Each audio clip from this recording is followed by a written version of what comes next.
జీవిత దిశను మార్చే 30 పరమ రహస్యాలు 60 నిమిషాలలో భగవద్గీత జ్ఞాన సుధా సారం. ఓ మానవ జన్మ ఎత్తిన పుణ్యమూర్తులారా, మీరు ఎన్నో జన్మల పుణ్యం చేసుకుంటే తప్ప ఈ క్షణం ఈ అమృత వాక్కులను వినే భాగ్యం కలగదు. మీ మనస్సులోని అశాంతిని, గుండెల్లో రగులుతున్న ఆవేదనను, జీవితంలో ఎదురవుతున్న ఓటములను చూసి కృంగపోతున్నారా?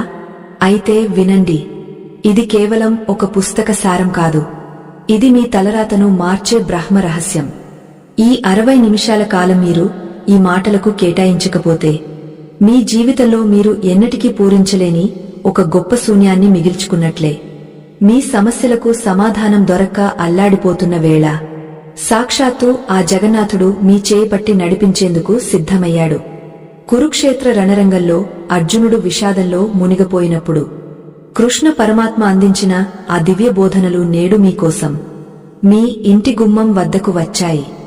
ఈ జ్ఞాన సముద్రంలో మునిగితే తప్ప మీ అజ్ఞానపు పొరలు విడిపోవు. మీ జీవితం ఒక అద్భుత కావ్యంగా మారాలంటే ఈ 30 సూత్రాలను మీ గుండెల్లో పదిలం చేసుకోవాలి.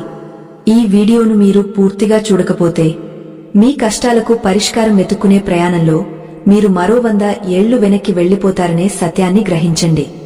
ఎందుకంటే ఇక్కడ ప్రతి మాట మీ ఆత్మను తట్టిలేపుతుంది, మీలోని భయాన్ని తరిమి కొడుతుంది. ముందుగా మనం గ్రహించాల్సిన మొదటి పరమ సత్యం: ఈ దేహం శాశ్వతం కాదు, కాని లోపల ఉన్న ఆత్మ అమరమైనది. పుట్టిన ప్రతి ప్రాణి చావక తప్పదు, చచ్చిన ప్రతి జీవి తిరిగ పుట్టక తప్పదు. దీనిని చూసి మనం ఎందుకు భయపడాలి? పాత బట్టలను వదిలేసి కొత్త బట్టలను ధరించినట్లే ఆత్మ కూడా పాత దేహాన్ని వదిలి కొత్త దేహాన్ని ధరిస్తుంది. ఈ సత్యాన్ని వంటబట్టించుకున్నవాడు ఎన్నటికీ దేనికోసం విలపించడు. శోకానికి తావులేని చోట జ్ఞానం ఉదయిస్తుంది. ఆ జ్ఞానమే మీ జీవితానికి తొలి వెలుగు. రెండవ అతి ముఖ్యమైన సూత్రం ఏమిటంటే, మన కర్తవ్యాన్ని మనం నిర్వహించడమే మన అసలైన ధర్మం. ఫలితం మీద ఆశపడకుండా పనిచేయడం అనేది సామాన్యమైన విషయం కాదు.